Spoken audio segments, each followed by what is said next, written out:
Okay. Go. Hey, okay. So today we're doing seller transactions start to finish. I love teaching this class because I just think this is information everybody really, really needs, right? And it's being recorded, so you'll be able to watch it later. And I have a handout that I made that I'm going to give to you today. I'll put it in the chat, but then also Hmm. you'll be able to access it later if you need to. Hey, Michelle, welcome. So I want to go ahead and get started. What we're really going to talk about today is what you do with a listing all the way from the time you meet a potential seller all the way till closing. All the stuff that happens in between.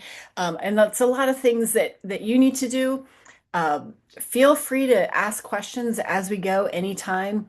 I want to warn you up front, I usually get a lot of questions with this class, and I don't think I've ever ended this class on time. I'm no matter what, it's always going to go over. So if you need to drop off early, that's totally fine. I totally get it. We're just going to start at the beginning and go through. All right, so here we go. I'm going to share my screen and pull up my document that we're using today. So before we even get started, anybody had a listing agreement before or worked with a seller before? No, I'm seeing no's. Okay, well, you're in the right place today then, because we're gonna. Why did that happen? Sorry. I don't know what's happening here. I don't know why it switched to that, and now it's not letting me. Here we go. Oops, sorry, I did the wrong one. Hold on, for agents, listing process. There we go. Okay, there we go. Correct handout here.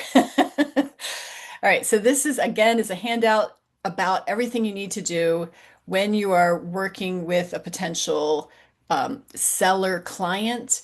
I want to say that this is not anything official. This is something I made up. This is just what I personally do. So you're going to find, other agents do things differently, right? And if somebody does something differently, it doesn't mean they're wrong. They just don't do it like I do. And you might do something differently yourself as well. You might think of your own things. So again, as I said at the beginning, stop me anytime you like if you have a question. And I just put this handout in the Google Doc. The Google Doc handout in the chat. Hey, Alfonso, welcome. All right, so let's get started. And so I meet a potential client, right? So I meet a potential seller client. Like maybe you met them at an open house, maybe you met them from a referral, wherever it happened to be, you met somebody who has some interest in selling a house at some time in the future. Okay, we don't know what it is. Of course, the first thing I'm going to do is put them in command, get their name, phone number, email, and the address. And I'm going to put them on some smart plans. I don't know how many of you are using smart plans right now to work with clients. Anybody using smart plans pretty well? Okay, I'm not seeing too many hands. So you're going to want to learn this. Okay. And some of you I can see just joined us. So, you get a little break when you get there at the beginning. But I think you want to start using smart plans. Yes, Saran, what was your question? Oh, no question. I was just raising my hand to say I do use Smart. Smart plans. Got it. Okay.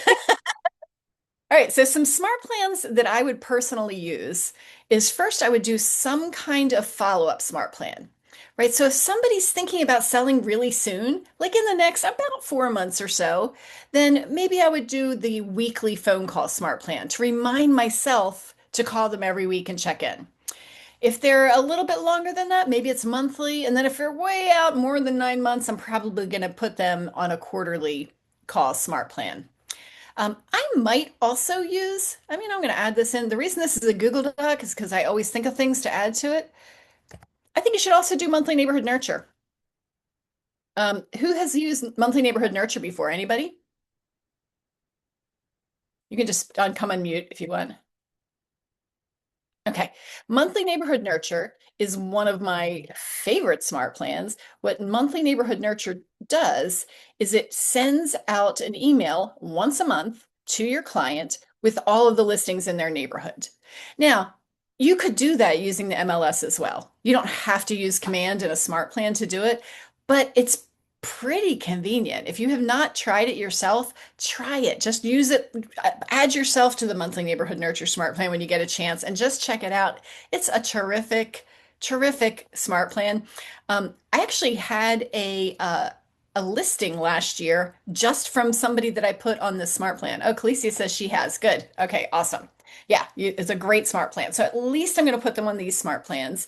I'm going to create an opportunity in command. And you might say, why are you creating an opportunity? You don't need documents yet.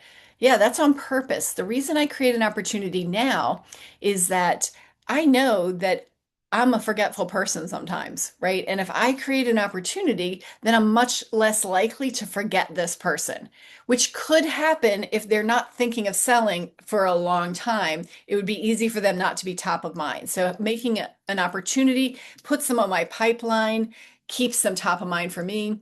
I might do an auto email with Bright MLS. A Bright MLS auto email is one where you set it up and then it just goes with the frequency you tell it all the time. You don't have to do anything. It's really super convenient. So I would absolutely do that one as well. And then as time goes on, you're going to change your smart plans, right? As they're getting closer to the time that they want to buy or sell a house, maybe you would put them from a quarterly call smart plan to a monthly call smart plan. Okay, so when I'm talking to somebody who's pretty far future, I'm just kind of using smart plans. I'm just keeping in touch. I'm trying to stay top of mind because I don't want them to go with another agent. I want them to remember me, right? Okay, up to about 4 months, and I say up to because this can really vary. You're going to schedule at some point, you're going to schedule a listing appointment. You might also sometimes do a pre-listing appointment as well. Okay. Anybody ever heard of a pre-listing appointment?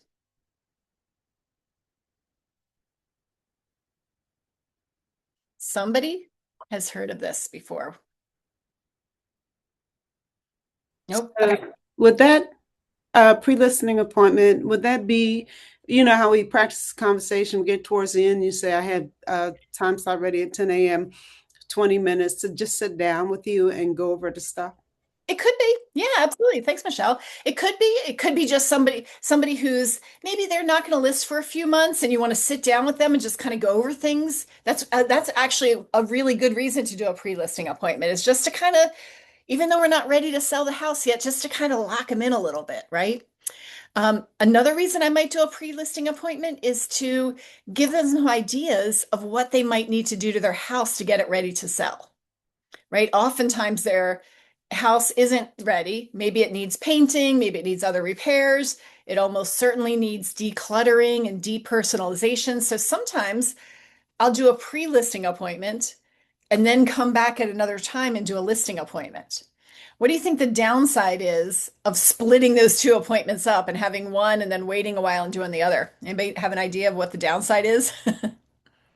In the event if they're actively trying to list, they might go with someone Yeah, else. absolutely. 100% Alfonso, you're right. Like, I don't want to lose them, right? So, not everybody wants to do this, right? A lot of agents want to just go on a listing appointment, get the listing agreement signed right then and there.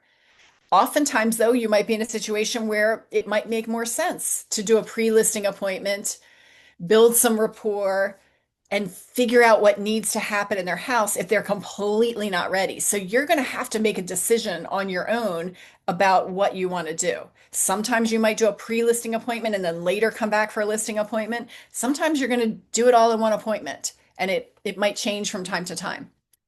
Okay. Um, I'm not going to get too much into the listing appointment itself because that's what we talked about last week. Last week's class was on that whole appointment. So those of you in coaching, just go to the coaching community and watch the recording if you missed it.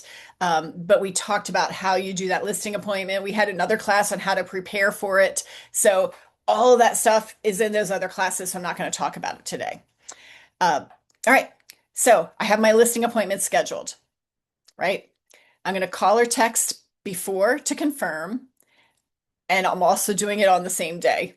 All right. Because I don't like it when somebody cancels at the last second, right? Has that ever happened to you? You make an appointment, you're all ready to go, and then they cancel on you, or they're running a half hour late. Alfonso is nodding yes. Annoying, right? So what if you texted them like a couple days before and confirmed? And then maybe an hour before, you text them and say, I'll be on my way soon. See you at 2 o'clock or whatever it is. Right? That gives them an opportunity to say to you, oh, you know what? I'm driving home right now. I'm going to be about 15 minutes late. And then at least you're not sitting in your car for 15 minutes waiting for them to get there. Right? So good idea to confirm. Um, I put some examples here, but these are just for Maryland realtors documents, but the same concept is the same. When I'm going on my listing appointment, there's a few things I need to bring with me on my appointment. Okay, and we have a whole class about this, so I'm going to just cover this briefly. But one of the things I need to bring with me are documents for them to sign. And you have two options here. Option number one is you can bring a giant stack of paper with you. That's all the stuff they need to fill out. Option number two is, which is what I personally most of the time use, is I just bring a few documents with me, and then I get the other one signed via Lone Wolf the same afternoon. Like I'm sending it right after my appointment. I'm not waiting a really long time, but I'm doing them separately. I'm having those signed electronically afterward. Anybody have an idea why I might like to do that?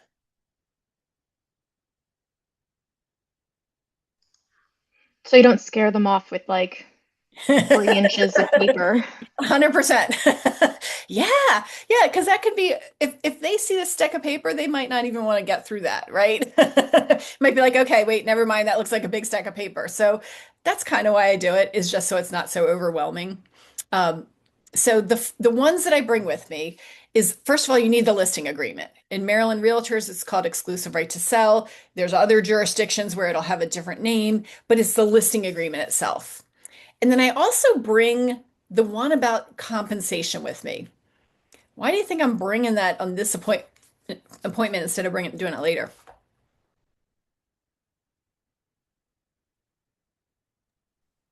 You can walk them through, I guess. Yeah, part of it is I want to walk them through it. And I have a second reason. What were you going to say, Michelle? no surprises with charges. I hate that. I Yeah. hate for Well, someone to say, and "We can do here's the this," thing. and then later. Yeah. Compensation is going to be in the listing agreement. Mhm. So it's not like we aren't talking about it. It's in the listing agreement, so we are going to talk about it. So there's actually another reason why I'm bringing it today, even though it's that the compensation is in both of those documents. I I would don't like say to get keep. the hard conversation out the way. Yeah, yeah, you're 100% right. If I don't want to keep talking about commission, right? I want to talk about my commission just one time. And if I am sending this document later, now I'm having to talk about it two times. So I'm going to have to talk about it when we sign the listing agreement. So I just find it easier to just get it over with and sign both of those at once instead of having to have a second conversation about it then. All right. Anybody who's familiar with these two documents probably knows why I'm bringing these two with me also. Anybody have any idea?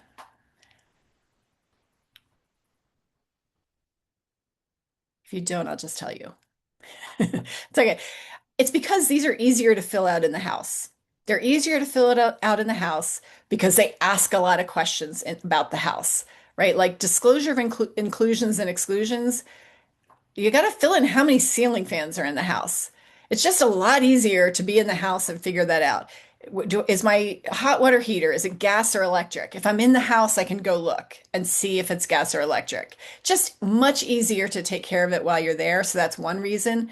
My second reason is that both of these forms have a lot of tiny check boxes. And so I find it easier to do it in the house because when people are signing things electronically, they are not reading what they're signing. And so if I can get this handled prior to sending them all the electronic stuff, I'm more likely to have it be accurate. I've just run into too many times when somebody is signing something and they're just clicking every button. They're not reading what they're clicking, what they're clicking at all. So for me personally, these are the ones I bring with me. Doesn't mean you have to do the same thing. Those are my reasons for that's what I do, but you can choose. You also could choose to bring all the documents, which sometimes I do. If I think someone's going to have difficulty using an electronic signing platform, I might bring them all. If I think I'm going to have trouble reaching them later, if they're not as easy to get hold of, I might bring it with me. Sometimes I'll bring them all with me and then make a decision at the last second whether I'm doing all of them or just a few. So any of those options are fine. So the first thing I'm bringing with me on my appointment is stuff for them to sign, right? Don't forget pens too. I'm going to also print out, I'm going to take Command out of here. We're doing it in Canva now only. You're going to go to Canva, go to your Keller Williams Canva. You have a special set of templates that you can use in Canva because you're a Keller Williams agent, and print out the listing presentation. Now, if you want to, you can modify it. You should at the very least modify it to put your own contact info in there, but you can modify any part of it if you like. You just don't have to. So it's completely up to you if you want to use it as it is or if you'd prefer to change it. You might not even use the same listing presentation for every client. Maybe you'll add some pages or remove some pages depending on the client as well. And then the third piece of paper that I'm always bringing with me is a CMA. Right? I'm printing out some of the comparable sales where I've already figured out what I think the range is that this house could sell for. I haven't maybe seen it yet. I don't have an exact number, but I have sort of a range of what things are selling. Okay.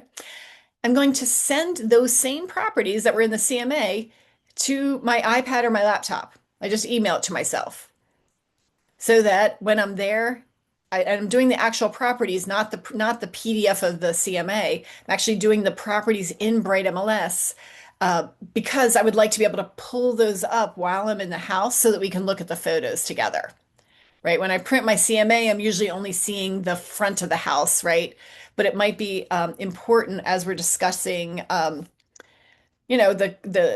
work they might need to do or the comparable sales. I might want to look at the photos just to see, okay, the neighbor's house sold for X number of dollars, but if we look at it, they have a new kitchen, a new bathroom, like they might have a lot of extras that my listing doesn't, or vice versa. So it's really helpful to have those photos with you.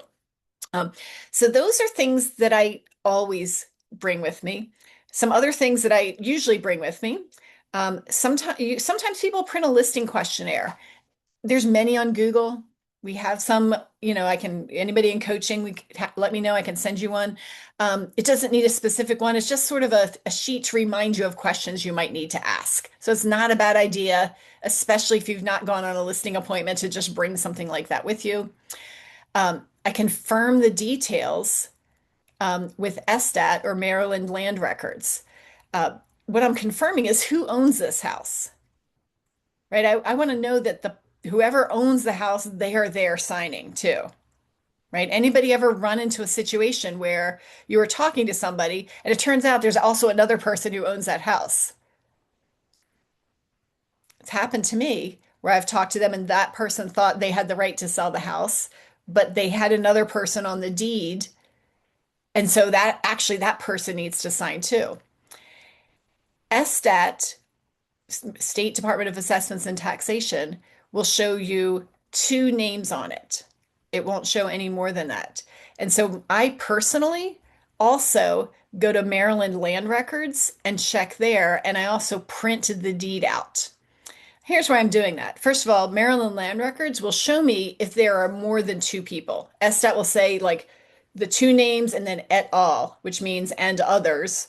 But you might see it and think, oh, it's just these 2 people who own the house. But there might be 3 people on the deed, and I'm going to be able to confirm that in Maryland Land Records. I'm not going to get into how to use Maryland Land Records today, but we have talked about that in some of our sessions before, and I'm happy to help, if people need help. I print out the deed. Then it's a record of what I just, looked up. But mainly the reason I'm printing it out is the seller is really impressed when I show up and I've got their deed with me. It looks to the seller like I've done a ton of research and really looked things up, but I'm putting a lot of work, even though that probably took me all of about 3 minutes to do that. It didn't take me very long, but a lot of times when I've been on a listing appointment and they see their deed, they're like, oh, So it's just kind of a nice thing to bring with you. Cost versus value. Those of you who are in my group coaching on Monday, I actually pulled this up. But if you Google cost versus value, that is a document I bring when I don't want somebody to renovate their house before selling. It's a website and a document you can print that is provided by it's a building association, and it talks about what it would cost for something for for each type of renovation and how much you can expect to recoup if you sold your house. And it's pretty surprising. Like if you put in a kitchen, we were just looking at it yesterday, a high-end kitchen, you usually only get about half of that back when you go to sell your house.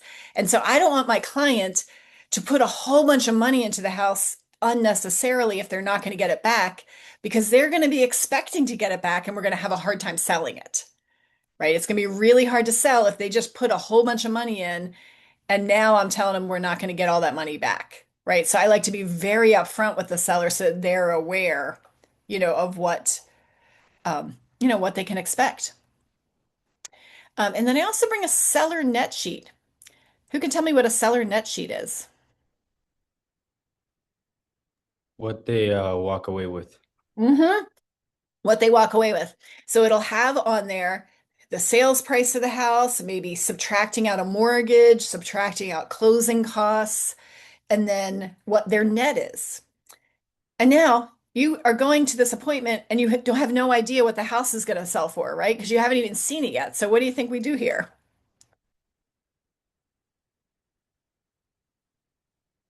Any ideas how you could do this? Can we use the high and the low of the CMA that we brought with us to say? 100%. Yeah, 100%. Maybe one in the middle too. Yeah, that's exactly right. I might print out 3 or 4 of them at different amounts, right? So that I'm prepared. Option 2 is you pull it up on your laptop while you're there. And then you can kind of play around with the numbers live as you're at the appointment. If you want to do that, make sure you practice first. You can do your own seller net sheet in Bright MLS. You can also get a seller net sheet from a title company like Universal Title. I prefer to do my own because then I have the flexibility of doing it on the fly with my client. All right, so I've got all this stuff. Any questions about all that we just talked about? When you say you do the sheet on your own, is it like an interactive sheet or you just have 3 sheets like low, medium, high? What do you Well, mean? what I meant by on my own is I'm not using Universal Title. So in other words, I can do it myself in Bright MLS.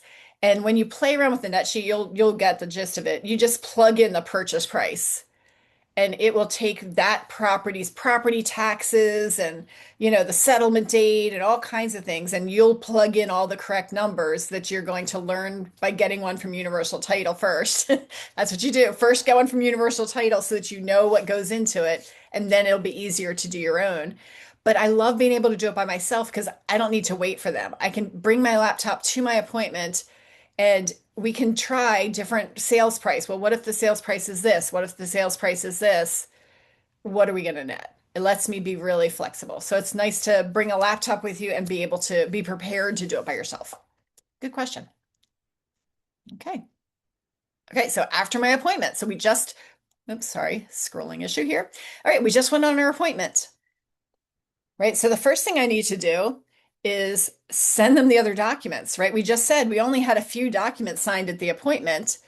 So I've already probably prepared all of these documents. They're ready to go. So now I'm just going to hit send and send these documents to them to sign, send them a text that I just sent them. And perhaps what I do a lot of times is we might even hop on Zoom and talk about them and they might sign over Zoom with me. That's a great option to have them do it over Zoom as you sign so that you can answer any questions or explain them. Which brings up an important point. There's a lot of documents you need for a listing, right? Before you have your first listing appointment, it would be really important for you to have practiced this, right? So that you have had a chance to read all these documents, understand all the documents, and understand what things go in each blank, like what you need to fill out. So we definitely want to practice. Just as a little side note for anybody who is not aware, if I need to see which documents that I need to bring, oops, sorry, let's go to the correct website, life@kwcp.com. If you aren't, the way you're going to figure out which documents you need is you're going to our website, you're going to the resources tab, accessing the agent site. You guys all know the password. I just can't type. There we go. And when I scroll down, get to the section on compliance and contracts, here I can see checklists for different counties. So if your listing is in Montgomery County, whoops, I did the wrong one, not the rental checklist. If I could click on the Montgomery County list if I needed to see what documents are required here. So here's my list for Montgomery County. You won't always need every document. It'll depend on the house, right? Is it a condo? Yes or no? Do I need that? HOA? Was it built before 1978? Do I need lead paint? So you'll figure out which documents you need. So that was Montgomery County. There's one PG. This Maryland Counties Combined Checklist has a whole bunch of counties in it in alphabetical order. So Anne Arundel, Baltimore, Calvert, we keep going. So I'm going to use the checklist to figure out what documents I need and get prepared for my listing.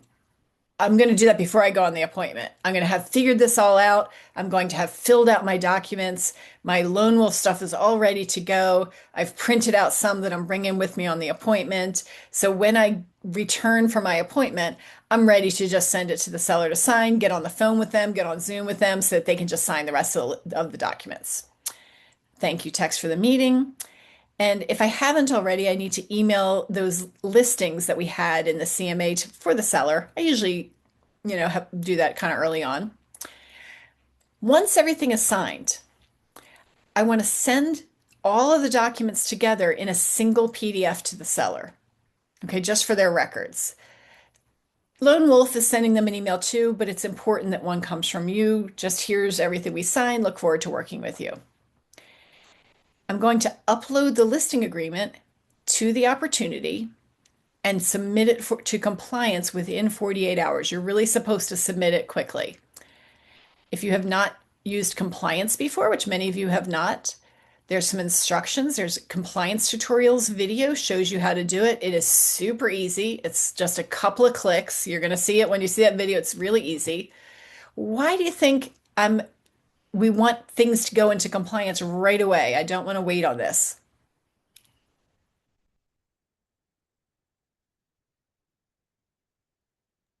So if things there's- don't get delayed at the end. Yeah, that's a big point. Yeah. Lesson learned on my Oh, part. that's right. Yours had that. Yes. So yes. So I would like you to be paid quickly. All right. And if you have any, it's so easy to miss a signature somewhere, miss some initials, missing something, right? If you're missing something, your payment's going to be held up. And we don't want that. We want to take care of it right away so that you're paid promptly. There's a second reason too, but that's a big one. That's probably the most important one. What else? Anybody have the idea of what the second one might be? Okay, I'm So gonna if tell you. there's any mistake, it can be corrected before the transaction closes, and Yeah. it will be difficult to reach the buyer. It would be difficult to reach people if you get to take care of it later. Yeah, people don't want to sign something after it's already closed. The other reason is it's really embarrassing if you're getting something signed, getting something corrected, and it's been weeks since you missed it, right? If you did it right away, it's just not so bad, but it can be really embarrassing. 3 weeks later, you're like, oh, I missed the signature. Can you sign it? So take care of it right away. Just upload it to compliance right away and update your details in Command. Okay. Now we're going to prepare the listing. Okay. So we've got a listing agreement signed. We're going to first put it into Bright. Okay. It has to go into Bright within 2 days of the listing term or within 24 hours if you're doing any marketing at all. Okay, so the listing term is there's a date on the Bright MLS document that tells you this is the day that the listing is going to be available to the public. We have to get it within 2 days of that. But if you're going to have a sign on the property or you're going to post it to your social media, it's actually shorter. It's down to 24 hours. It's important to do this. If you don't do it promptly, you can receive a fine. And I don't want any of you to get fined. So my personal practice is I just put it into Bright MLS right away. If you've not entered something into Bright MLS, with most people here have not entered it into Bright yet, there's some resources to help you. Bright MLS has some help files that show you how to do it. I also, a couple of times, have entered a listing into Bright and recorded myself doing it. And you can go to the coaching community and watch the recording of me putting a listing into Bright. It's not difficult at all. I find the most difficult part is sometimes it's asking you a question about the house and you don't know the answer, right? So after you've done it a couple times, you'll be used to what kinds of questions Bright is going to ask you, and you'll know better about what to do. There is also a checklist in Bright that you can print if you want, that has everything you might need. I actually personally don't like to use it because it has everything in there that's optional also. And a lot of the optional things I tend not to use. So it's just a really long document. So I personally don't use it, but some people like it. So it's an option. So we want to get it into Bright. I sometimes go back and measure rooms. Okay. It's optional. You don't have to do that. I'm more likely to do that if the house is vacant than if somebody lives there. Sometimes I'll do it while I'm there at the listing appointment. You don't have to have the room measurements in your listing, but I find it helpful to have that information for buyers. To make it easier for you, I absolutely recommend that you buy a laser measuring device instead of using a tape measure. It is really easy. Mine I've had for years. I think I paid $40 for it, but I think they're about $20 now. They're not that expensive, and it will be so much easier for you. But a lot of times I like to go back to the house, measure the rooms. I might confirm the details that I put in the listing, just make sure I got everything right. Some people create a floor plan. There's software that you can use that can create floor plans. There is a fee for it. That is an option. A lot of photographers also offer floor plans, so that's just optional if you want to have a floor plan or not. Okay, you're going to order your sign installation, which means you have to already buy a sign, right? I don't want you to wait to buy a sign until you've got a signed listing agreement. Okay, why is that, do you think? Why do I want you to already have a sign? Takes time to print those up and get delivered to you. It does. Yeah, it takes time. And what's the bad thing about not having a sign on your property? No advertising. No advertising, 100%. This listing, you are going to get buyers and sellers from your listing. And I want my sign up there as quick as possible so that I get as much benefit for myself as possible. It also benefits the seller, right? Their house is getting listed, they're getting advertised, people are driving by, they're seeing the sign. So it's really a problem if you get a listing agreement signed and you don't even own a sign yet, and now you have to order it, and it takes you a minute to order it, and then you have to wait for it to get delivered, right? We don't want to do that. If you think you're getting a listing, order that sign. And then we're going to order sign install. And what I mean by that is most of us realtors aren't standing out in front of a house with a post hole digger putting in our own sign, right? There's companies that you pay to do that for you. And you just go online, you tell them where you want your sign, right? And they'll put the post in for you. For most of them, the way this works is I'll actually leave my sign at the house, like just in front of the garage or, something like that. And then my sign company will come in the next 2 days to install the sign, and they'll actually hang it up on the signpost for me. It's better to do it that way, especially with a new sign, because there are special hooks that connect it to the post, and you don't have any of those hooks. So if you bring your sign there later, then you're going to be driving over to Home Depot to buy some little hooks to connect your sign to the post. So leave the sign sitting at the house, order the sign install. The sign install company will put it on there, and they'll put the hooks on there for you. Any questions on that? How soon should we order that? Like, should we start ordering it now? It depends on the company. A lot of them, maybe a week to get the sign to you, something like that, a week or two. So if you have an inkling that you think you might have a listing, that's when I would order it. It's up to Okay. you. Depends on if you have the cash, I personally buy quality signs that are aluminum instead of some cheaper ones because I use them for years. They last a really long time. So it's kind of really up to you. Two quick questions. Yes. How much are the signs? And two, are we able to borrow one? I think I might have heard that. So yeah, good questions. Thank you. So there are so many sign companies. There's one on the KWCP website, but you don't have to use that sign company. You can use anyone you want. And the prices are all over the place depending on what size sign you have, what the material is. So I would encourage everybody just to go onto the KWCP website, and somewhere on here, I'm not going to bother trying to find it, but on that website, there is a link to order signs. It's in the stationery section. And just play around with it. Maybe you don't even order it yet, but just so you can see kind of what the prices are. There are signs you can borrow at the office, but the reason you don't want that is I want your sign to have your personal name and phone number on it. Because if a buyer is driving by and they're interested in that house, I want them to call you. I don't want them to call the office, right? Because if they call the office, that lead may end up going to another agent, right? They may not even be able to say what house it was. They might call the office and not even know. So I really recommend that you use a sign that has your contact info on it, which means you have to buy one. Good question. Thank you. Sometimes we'll use staging, right? Especially if the house is vacant, it's really helpful to use staging.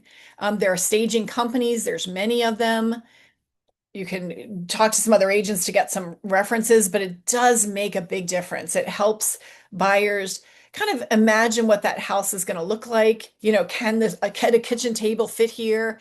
So it's really, really helpful to stage a house. That's something that typically the seller pays for, not you. But everything's negotiable, so you might have situations where you've chosen to pay for it. So I'm going to arrange the staging. If I'm using staging, I'm going to wait for the photography until my furniture is in there. And then I'm going to get that photography scheduled. So probably for this whole time, my listing is probably in coming soon status, right? A lot of times we put our listing in coming soon first and then make it active. It can be really helpful to have your listing in coming soon for like, say, a week or so before it's active. It's going to give you some really good information. Okay, so first of all, if your listing is in coming soon status for a week and you don't get any showing scheduled, that's a red flag, right? I would expect some people to do some scheduling in advance. They can't go see it, right? Agents are not allowed to show it. But on Tuesday, they might schedule a showing for Saturday when it's active, if the listing is going active on Saturday. And so that really gives me a good indication of how this is going to go while it's in coming soon status. I can see, am I getting any interest? And if I'm not getting any interest, that might be an indication that my price is too high or that there's something going on with my listing that is unattractive. Right. So use that coming soon, not just as a time to get ready, which it is. It's also a time for you to evaluate, how are we doing, right? Is this price going to be good? So I scheduled a photographer.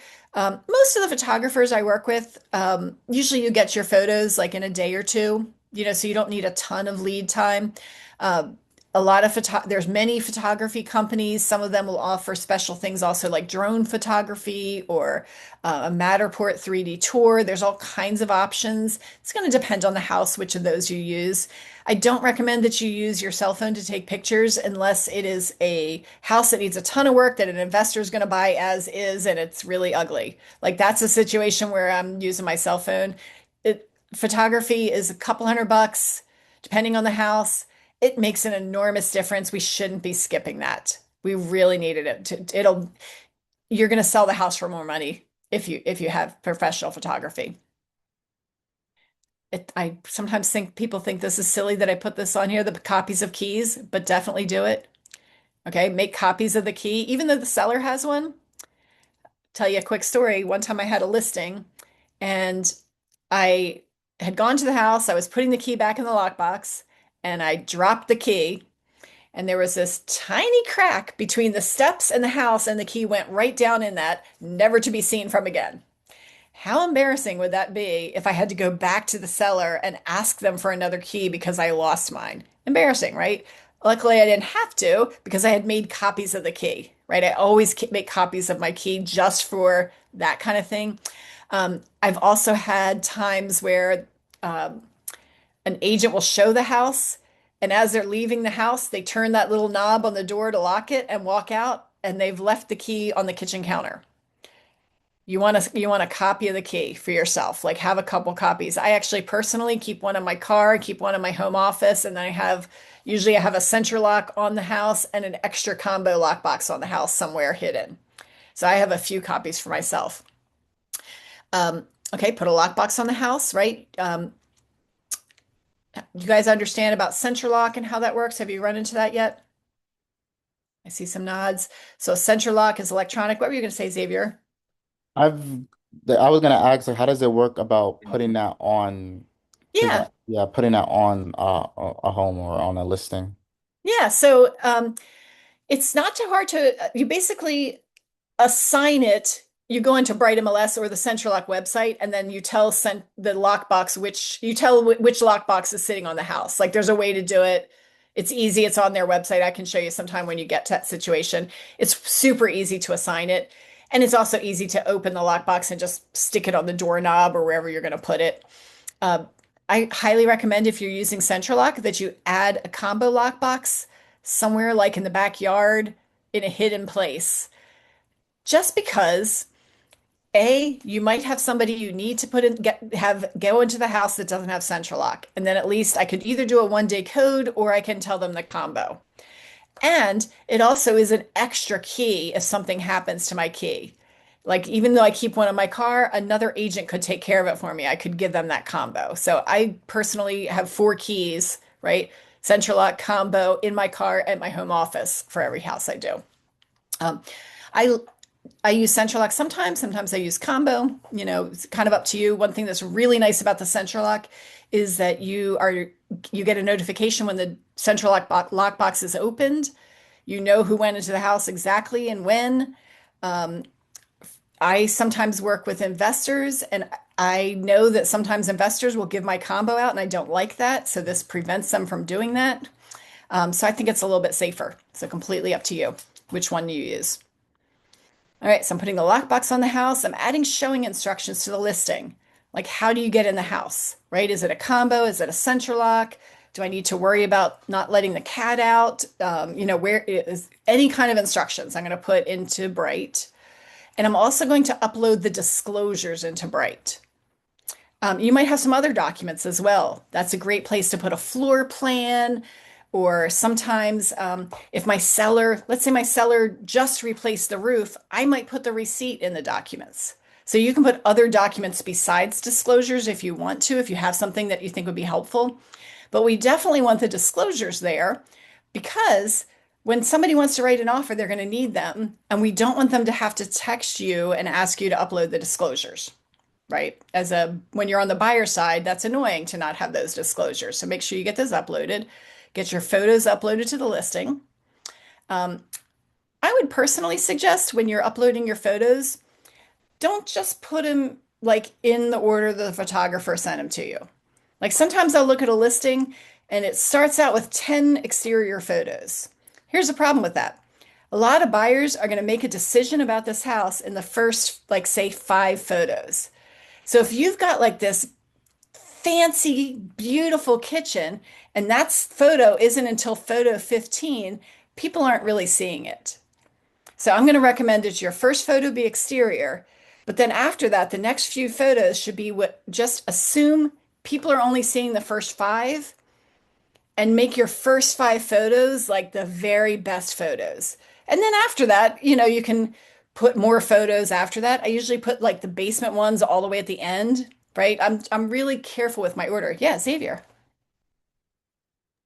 I was talking with I guess you can kind of customize it to how you see fit, but I was talking with another agent. How they do it is they Yeah. do it like an actual tour. So it'll be like the front of the house, then Yeah. it's like as if you're going on a tour through the Yeah. photos. I So see a lot of that. I don't prefer it. I personally, I don't do it that way because I want to make sure they see the kitchen. And I think people just are too impatient to look through all the photos sometimes. So this is one of those understood. things where like my thing might not be everybody's thing, and you could choose, do it how you like. That's a good point. That's another way people do it a lot. I see that a lot. Um, All right, so I'm gonna get my photos uploaded, put captions under the photos. Oh, we didn't talk about this. You can virtually stage photos. So imagine if you have a vacant house and the seller doesn't have money for staging. You might do something called virtual staging, and that's where you add photos you add furniture into the photos that's not really there. I've done that a number of times. I think it's great.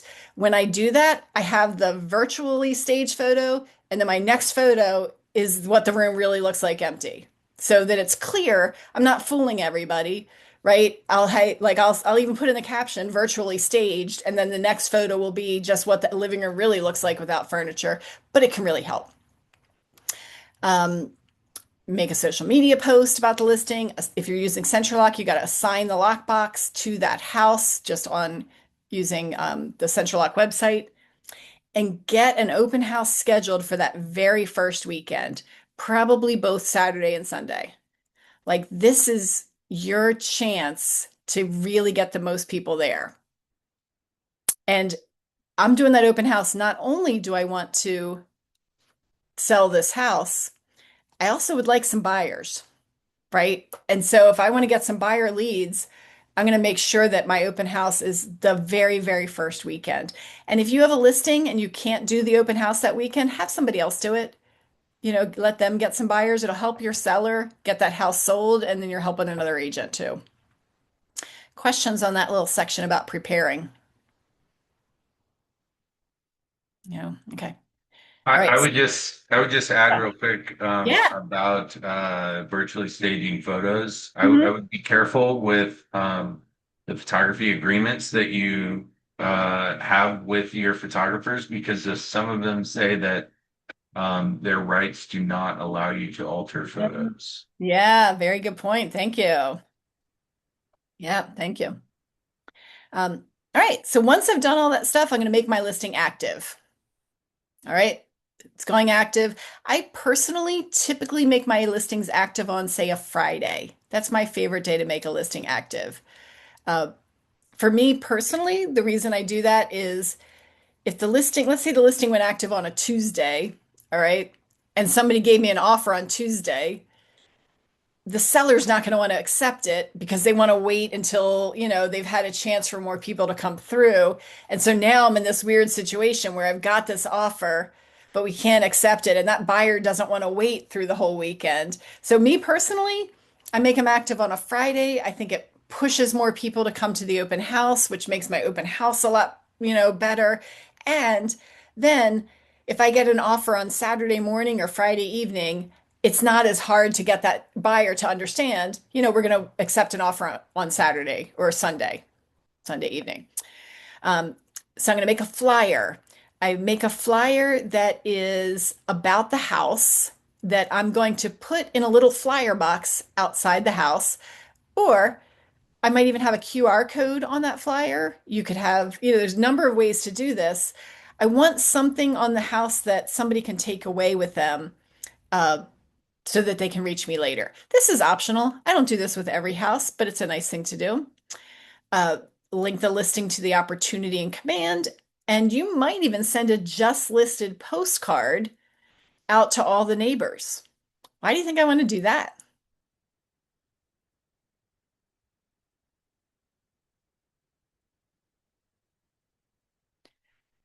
Somebody take a guess. I bet nobody knows. I would think for one, to get your name out there that you just listed this home, and then second, to put on their radar that a home in their neighborhood is going up on the market, and if it sells, to see how much it sold for, and Maybe I can get a listing out of it, yeah. right? I have one listing and I sent out that just listed postcard. I may get a second listing, right? And maybe it's not right now, but I've made a connection with that neighbor. Thank you, Xavier. Yeah, exactly. So maybe in a year I have a listing, maybe 6 months, maybe next week, but I want to get another listing. So that's a great idea. And Command has a way you can do that I'm not getting into today. We're doing an open house that very first weekend. I'm going to make a second flyer that's just for the open house. And I personally like to door knock that neighborhood. You can do as many as you want, right? I do more like if it's a townhouse, you can go to a lot more houses because they're closer, right? Depending on how many, but decide how many you want to go. Some people call the neighborhood to invite them to the open house. I prefer to door knock the neighborhood and leave a flyer. Make sure you don't call anybody who's on the do not call list. Um, I like to do this because this is a great way to get another listing, right? Those neighbors, even if you leave the flyer there and you never talk to them, you probably won't talk to most people. They're probably just going to peek at you through the window and not answer the door. But you might get a listing out of it because that person might show up at the open house and then we know, okay, there's a good chance they're thinking about selling, right? So door knock that neighborhood, put out your open house signs in most areas. You need to do that on Friday evening. Most places don't let you do that earlier than that. Make a social post about your open house. Maybe invite some buyers, all the buyers in command to your open house. Print out the open house disclosure if you're in Maryland. If those of you in coaching, I have a link to it in the coaching community, that sign we have to put up. And then make sure, and I'm not going to talk about the open house because we have a whole separate class on that, but after it, make sure you take down all your open house signs. Okay. And I'm going to call all the people who came to my open house like right away. Like I'm texting. You go to your car after the open house and just text everybody and thank them for coming. Like speed to lead, like really start to build that connection quickly. And I'm going to add them to command and use smart plans to stay in touch with them over a long period of time. Personally, my smart plans from an open house are for 2 years after the open house that I'm staying in connection. In the beginning, I'm calling more, and as time goes on, if they never answer, it's command doing all the heavy lifting of texting and emailing, and I just wait till they reach out to me, unless they say they have an agent. If they tell you that they have an agent, then you're not going to reach out to them at all. Not even to thank them for coming to the open house. No text, no email, no phone call, nothing. You just let them come through and you do not do anything with them. Okay, we had an open house. Now, people are coming to see the house, right? Agents are coming through. They're scheduling showings. They're walking through the house. And when they do that, Bright MLS has this system through showing time where it automatically emails the agent about an hour after the showing to ask them for feedback. And it will keep bugging them and keep emailing them until they respond. Your seller is probably curious about that, right? They want to know, what do people think about the house? You've gotten some feedback. You've gotten feedback that, either the price is too high or the basement stinks or whatever. They're telling you things about the house. Important.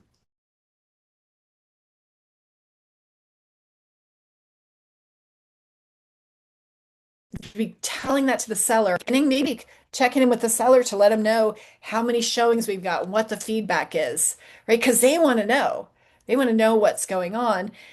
That's also going to help you should you later need to ask for a price reduction, because then they've been getting this feedback all the time that people are saying it's too expensive, or that, they don't like that the basement's unfinished and the other houses is finished or whatever it is. Keep checking your active listings close by. Pendings too. But really, I really, really, really look at active listings that are close by after I've made mine active, because I want to see, what's the competition, right? You may have looked at the CMA and listed at a certain price based on what happened in the past.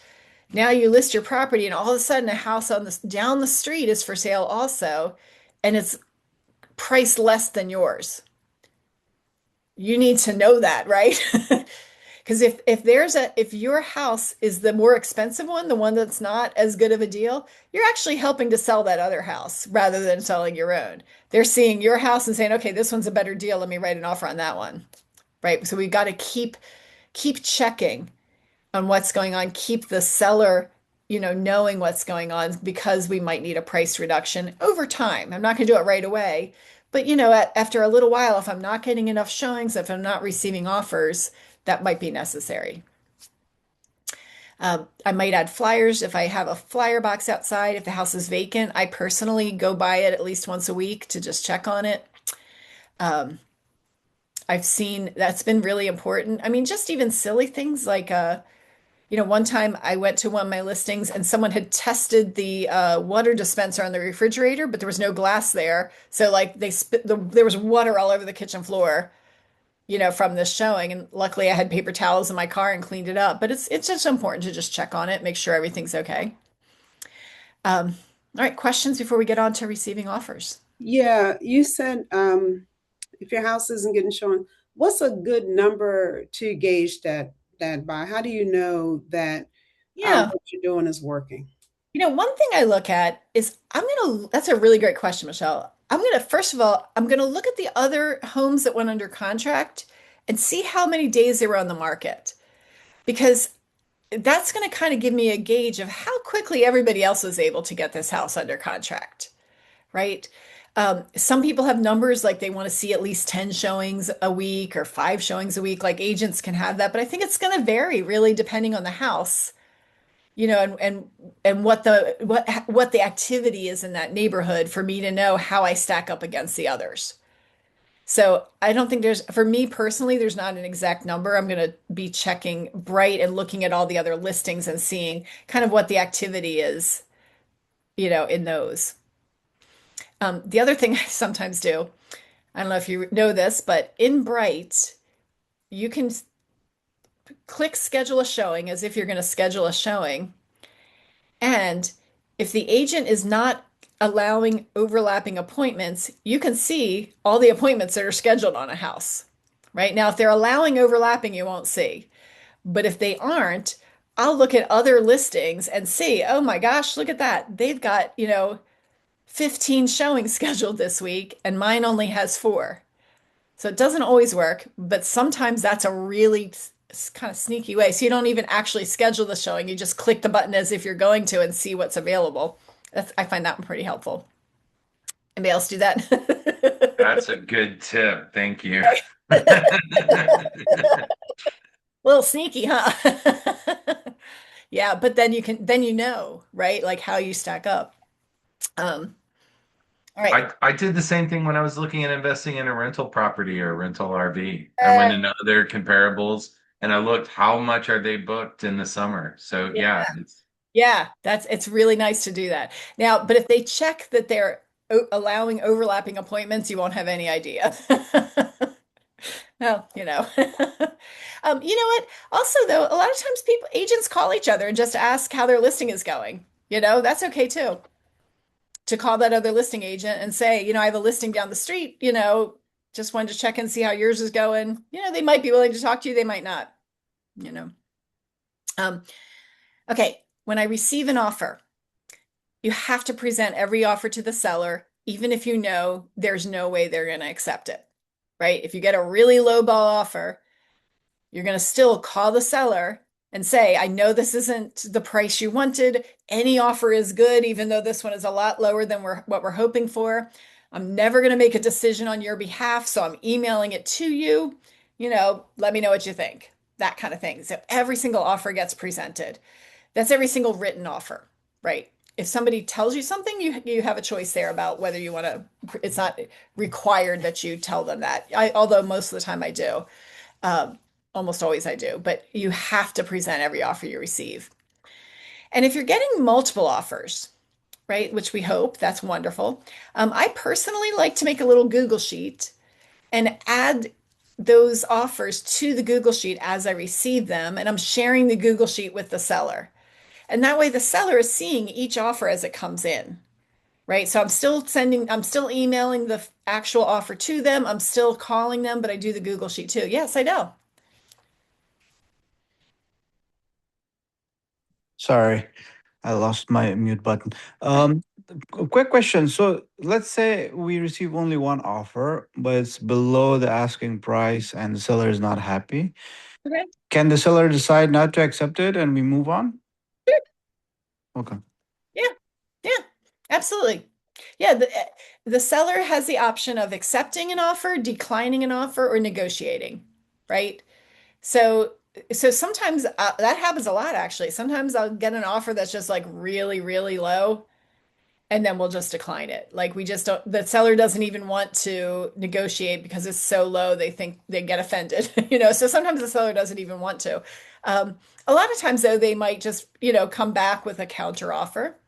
Or you might be in a situation where, like, over the weekend, you get 6 offers, right? And so in that situation, I might not even be negotiating with anybody until I get all 6 of them, right? Until I might look until I get, wait until I get like a couple before I talk to them. One thing that a lot of agents do is set a deadline. Okay, so an offer deadline, typically the way this would work is, let's say that you receive a couple offers and one of them, the seller is going to accept this unless they get something better. Okay, in that situation where they're saying, I'm going to accept it unless I get something better, you might make an offer deadline, and you can use Showing Time and Bright MLS to send an email out to everybody saying, multiple offers received, offer deadline is 5 p.m. Sunday. And, send me your highest and best. And that's warning everybody, we've got an offer, we're probably going to accept it, so send me your best. Otherwise, we're taking this one. Okay. I like to do seller net sheets with offers that gives the seller an idea of what they're going to clear, because sometimes it's not obvious to them because of different terms. Where one is asking for seller concessions and the other isn't, or something like that. So you might want to provide a seller net sheet, or you might just simply make some kind of formula in that Google sheet, and that would be fine too. Okay, so eventually we get an offer and the seller accepts it, right? You're using Lone Wolf to send it to the seller to sign. The way I'm usually, well, you could do it in person as well, but usually we just do it electronically. The way I personally do it is I hop on Zoom with them and go over the whole thing, and we're just talking about it as we go through. I do that for their first offer that they receive. Sometimes if we have a lot of offers, they get so comfortable with it that we don't need to keep doing that with each one. But, for the very first one, especially if they're about to accept it, I'm going to go through it in detail so that they have a really good understanding of what the offer is and, really what they're going to clear. So once we decide to accept one, I'm sending it to them to sign. And then I'm emailing it back to the other agent. But sometimes there's negotiation, right? Sometimes they get an offer. Let's say you get an offer and it's just a little bit lower than the seller is willing to accept. Typically, the way negotiation happens in real estate is the agents just talk on the phone with each other. And then each agent is talking to their client until we come to agreement. We're not usually sending a piece of paper back and forth to sign with counter offers. It's usually just over the phone, agents to agent, talking to each other. We agree to something. At that point, then the contract needs to be changed, right? Maybe it's a different price or a different settlement date or something else. So either agent can make that change.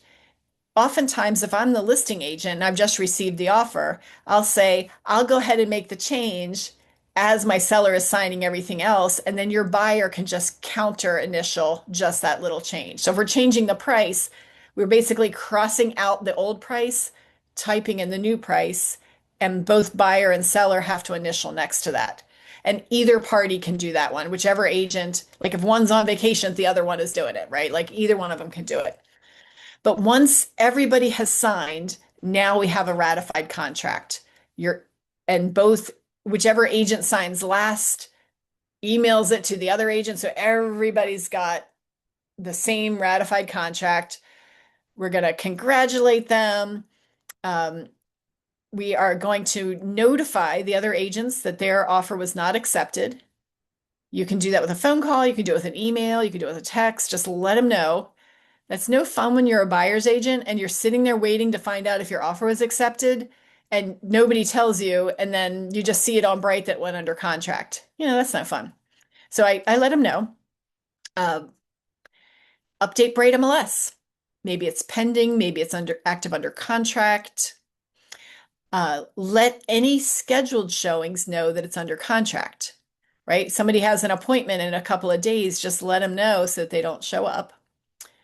And we're going to upload that contract to the opportunity and submit for compliance. Again, we're doing it right away so that we can quickly get everything taken care of and nothing gets delayed. We're moving forward.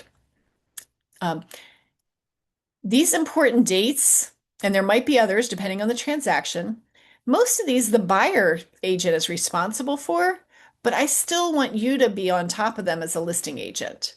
Okay, so the dates that I definitely need, and I might need some others, but I definitely need these. The earnest money deposit, when is that due?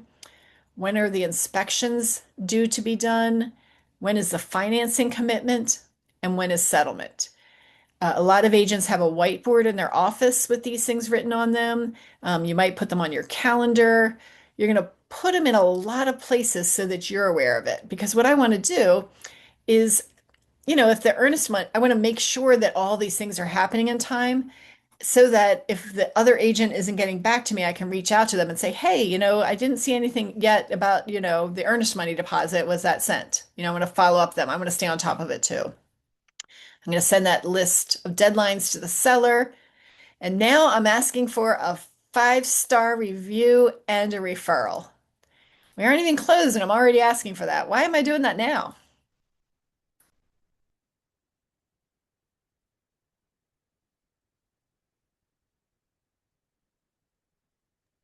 The chance you might get to closing and no and it doesn't go through. It might not get to closing. That's a huge reason. That my other reason is they're really happy right now. Oh, Like they're happy. They just got under contract. Like it's stressful, like going to closing. And right now, it's just they're happy. It's a great time to ask for that.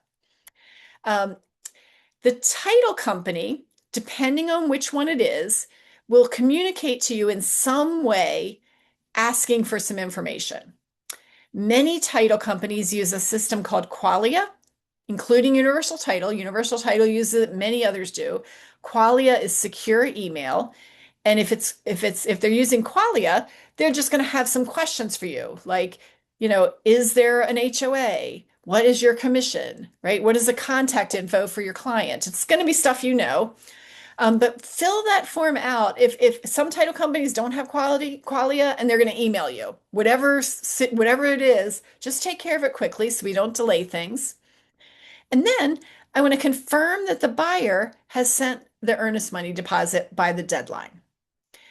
If the deposit is being held by a title company, then they also need an escrow addendum. If the deposit is being held by a brokerage, they don't need that form, but they should still give you some kind of proof that that the earnest money has arrived at the office. That's what we want to know by whatever the deadline is on your contract. All right, we're on to inspections. Before the inspection, make sure the utilities are on and the appliances are plugged in. This is really common in vacant houses for the water to be shut off or appliances not to be plugged in because the seller's worried about, a leak or something, running when it shouldn't be or whatever. But most home inspectors are not willing to turn the water on. They're not willing to plug things in. So you want to make sure that this is done prior to the home inspection. After the home inspection, the buyer's going to send you a property inspection notice or some other document, depending on your jurisdiction, that has what repairs the buyer is requesting, if the buyer is requesting any. Sometimes they don't. A lot of times they're just like, "Yep, we're good," right? And then you're done. But when you get that document, then you're going to negotiate and do it in a timely manner, depending on your jurisdiction and depending on the contract. Sometimes you can be obligated to do repairs you didn't want to do if you don't take care of this paperwork in time. So it's super important that you are on top of the calendar and when things are due, and everybody's negotiating quickly to get this figured out. If the seller has to do repairs, you're going to stay on top of that seller and make sure they do them promptly. A lot of times sellers put this off and they're waiting till the end, and then they're having trouble finding a contractor, right? We really need these done in a timely manner. I like to have my seller complete them about 7 to 10 days before settlement. Sometimes that's not always possible, but we want them done as early as we can. And you're going to have a receipt for each of the repairs that has the license number and contact info for the contractor. Because if the buyer has any problems later with whatever the repair was, we want them to go to the contractor and to have them fix it. We don't want them coming to you. So you're going to send those receipts to the buyer agent. And I also recommend you upload them to the opportunity just so that you have them somewhere where it's easy to access. This isn't required. It'll pass compliance without this, but I think it's a really good idea. All right, so we're uploading inspection reports to the opportunity. So when you get that home inspection, if you get that, put it in the opportunity. Any receipts, anything you get, put it in the opportunity. Make sure that the lender has ordered the appraisal, because here's what will happen a lot of times. A lot of times, the buyer does their inspection, but doesn't order the appraisal. They tell their lender, don't order the appraisal yet. Let's just get through the inspections first. Why do you think I'm doing that? Why do you think I often don't order it right away? Just in case the inspection goes bad. 100%, right? If I have any doubt, like if this house kind of needs a lot of work and I'm not really sure, I'm telling my lender, hold off on the appraisal until after the inspection, just in case things fall through. Because if a transaction is falling through, this is a time where it's likely to. Like this is one of the areas, we just will not be able to negotiate and overcome repairs that buyers want that seller isn't willing to do. So if the buyer waited on the appraisal, like if it's me, I'm going to get in my car after the inspection and tell my lender, go ahead and order the appraisal. We just want to make sure that they did it because we don't want things to be delayed. You're going to need to obtain the HOA or condo docs if those apply. Typically, the seller is the one who takes care of that. They're paying for it. They know they're the ones who have access to the HOA or condo, like maybe website or something like that. We just got to make sure that we take care of that because it's not always instant depending on the association. It might take a little time. If the appraisal comes in below contract price, we're going to have to negotiate and resolve that. Right? So if your listing is for $500,000 and the appraisal comes in at $490,000, the buyer cannot buy that house with that loan without bringing extra cash sometimes, unless they're putting enough down, right? So we got to get that figured out. Quite often the seller drops the price to the appraised value, but not always. Just depends on, how competitive things are. And just one note about this, if your buyer is using an FHA loan, that appraisal sticks with the property for 6 months. And so for that reason, a lot of sellers, if the FHA appraisal comes in low, they just drop the price to that appraised value because they know that the same thing's going to happen with the next buyer, right? Because that appraisal is staying with the house.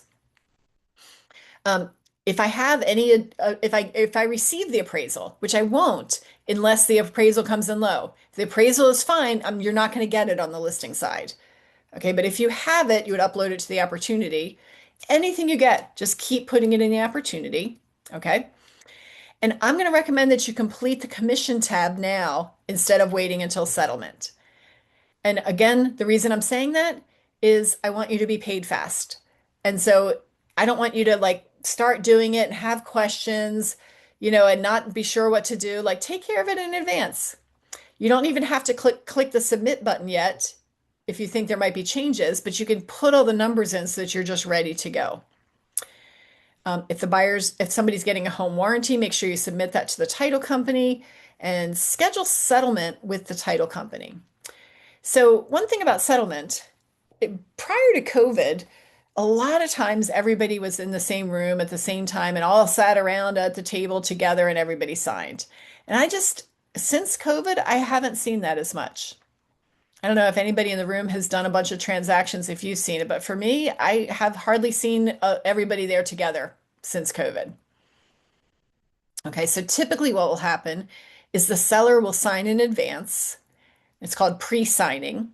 And one advantage to the seller doing it in advance is the seller's side is only going to take 15 minutes, whereas the buyer's, going to sign for 45 minutes or an hour. So it's way more convenient for the seller. And they're getting their money wired, so there's really no reason that they need to do it at that time. You're going to say something, Taylor? I was going to say that when we bought our house 5 years ago, the title company, when we signed and closed, they said they never have the seller and the buyer in there at the same time. The seller always comes and signs before. Yeah, it's very rare nowadays, but before COVID, it was probably 75% of the time the seller and buyer were in the same room. Like I saw it a lot then. Not anymore. In COVID, they did it for obvious reasons, and it just never went back. Which I always advised my seller to sign first anyway because it's just more convenient. But sometimes the seller wants to meet the buyer and like tell them about the house, and so some. You gonna say something, Marguerite? Oh yeah, when we got our place in October, the sellers were there, like at the same time as us. We got there earlier than them, I think, and just started signing. And I saw them when I stepped out to go to the bathroom. And then they Okay. was in a room and yeah, walked by us well before we were halfway through our documents, even though we started before they got there. So it was the same location, same place, same everything, and it was still done that way. Okay. Well, there you go. Yeah, I don't see it very often at all though anymore. So just expect for your seller to pre-sign. Many title companies also can use something called a remote notary. Okay, and what that means, the buyer cannot sign this way if they're getting a loan. Okay, a cash buyer legally can, but a buyer getting a loan can't in Maryland anyways. Other jurisdictions allow it. So I'm not sure aware of, not going to speak to anything else. But the seller can usually sign with a remote notary. And what that means is they're on something similar to Zoom and signing all the documents electronically with the title company on a system that's similar to Zoom. Way more convenient for the seller. So that's another option that's kind of new. I actually am doing one of those on Friday. Okay, so preparing for settlement, make sure the buyer has clear to close. If you Google it, you can see a calendar of like what day they have to have clear to close to settle on what day. You know, it's 3 days before. There's like nice printouts. Anybody who knows where my office is, I have one hanging on my wall in there. The buyer needs to have that. They need to, we need to know that they're clear to close, and this disclosure has to be signed 3 days before. Sometimes you'll hear the lender saying, "Was the buyer disclosed?" That's what that means. They have to have been disclosed their final numbers. So make sure everything's good, confirm the settlement date with the company, congratulate the seller, get a review if you didn't have one before, and then review the Alta settlement statement with the seller. I don't want to get to settlement and have my seller asking questions. I want to have them have asked their questions already. So before settlement, I'm getting a preliminary Alta from the title company, and I'm going over it with the seller just to make sure they understand everything and everything's correct.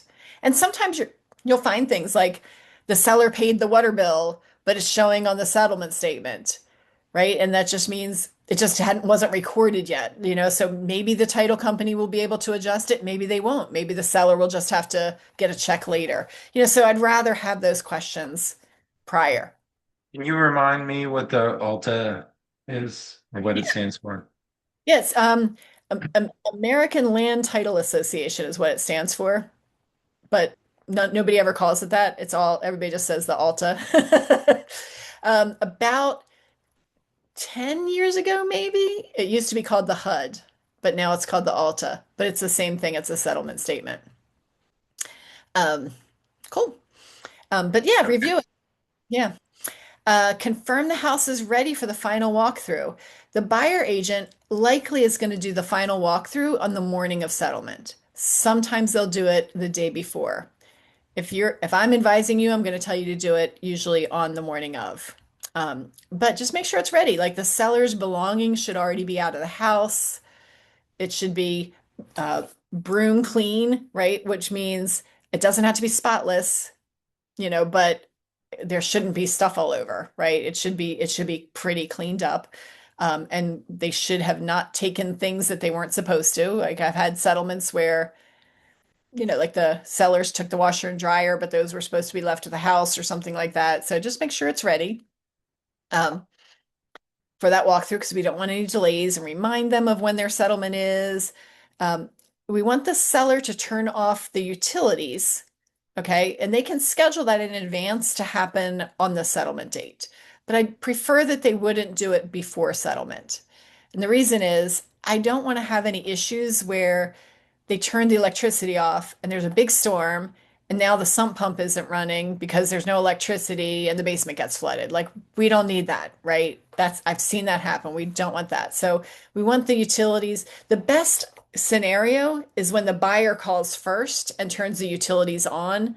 And then when the seller calls, the utility company will say, "Oh, it's already been, transferred to the new buyers as of a certain date." But other utilities besides electric, they might choose to turn off, like they should turn off their Wi-Fi as soon as they move out or whatever else they have, and any other services they have, lawn mowing or whatever it is. Coordinate keys, okay, and possession. So this might be different in different scenarios, but typically here's how this might work. Okay. The buyer is going to want to do their final walk through the day of settlement. So if I'm the listing agent, I'm going to take my center lock off of the house and leave a cheap combo lockbox on the house. And I'm taking my sign panel with me too, and then I'm out of there. I'm doing that maybe the day before settlement. And then on the day of settlement, the buyer and the buyer agent come to the house.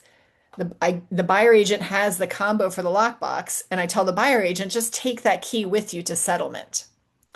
I've already left all the extra keys inside the house.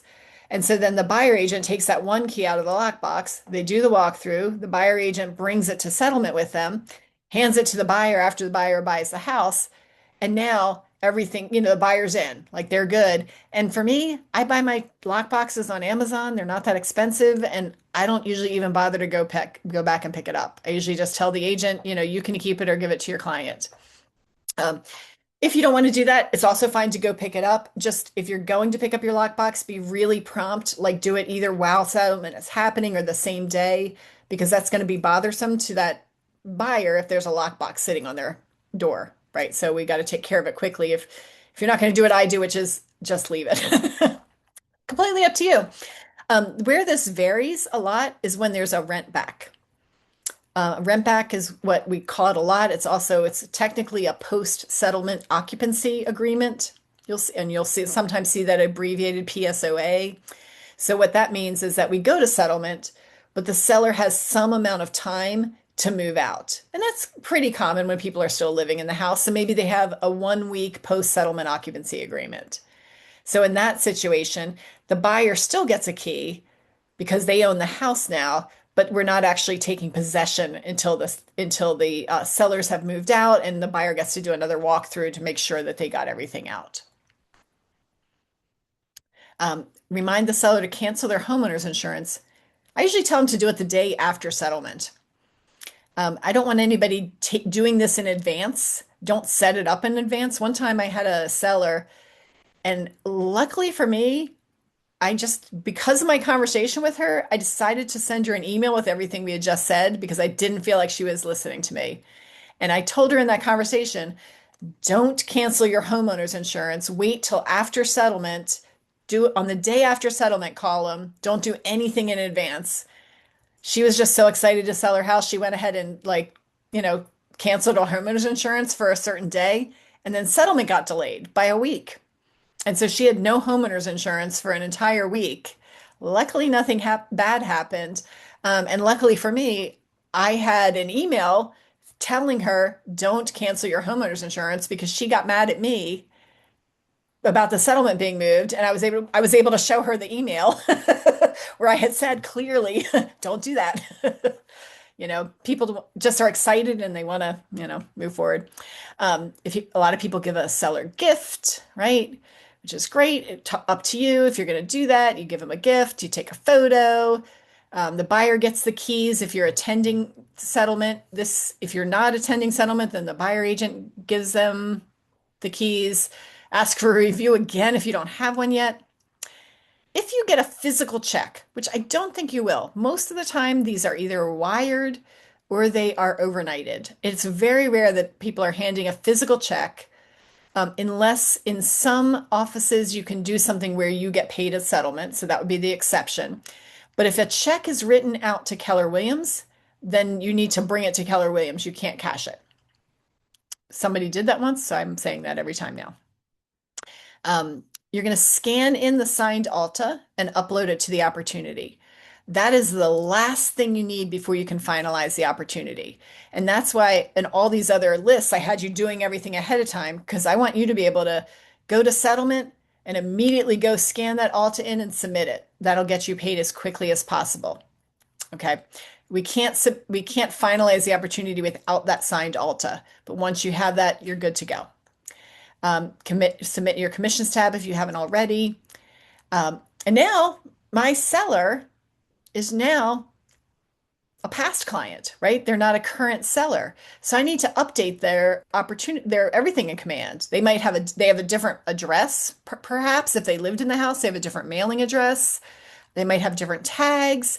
I might add them to monthly neighborhood nurture and home anniversary smart plans. Monthly neighborhood nurture would be in their new house.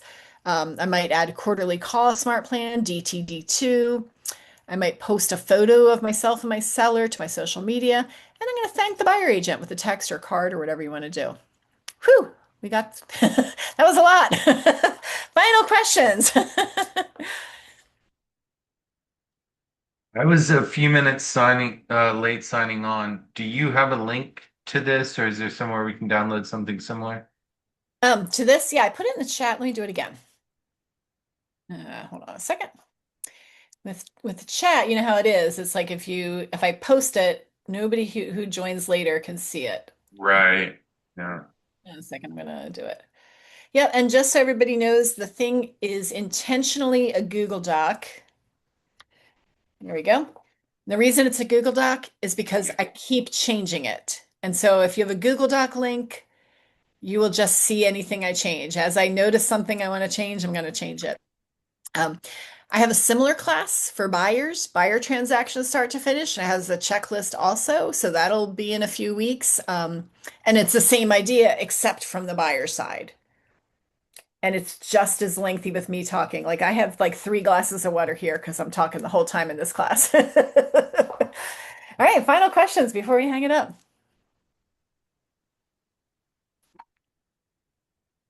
All right, well, thank you all for joining me today, and I will see you at whatever next session I see you.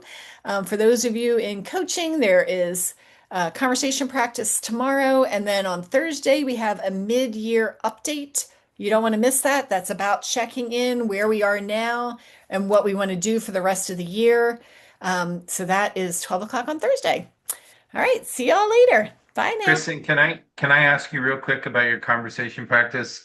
Because this came up in our coaching session in our group, and we wanted to know a little more information about it. Sure. Who's your coach?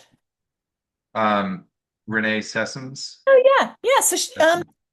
So okay. So you know where you can get the link. Let me just share my screen real quick. Yes, I shared that with her, and she was like, "Oh, I'm not exactly sure." Okay.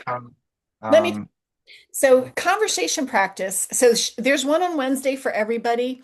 I also do one with my coaching group, and you're also welcome to hop in on my Monday one. You can also find the link to that on the calendar.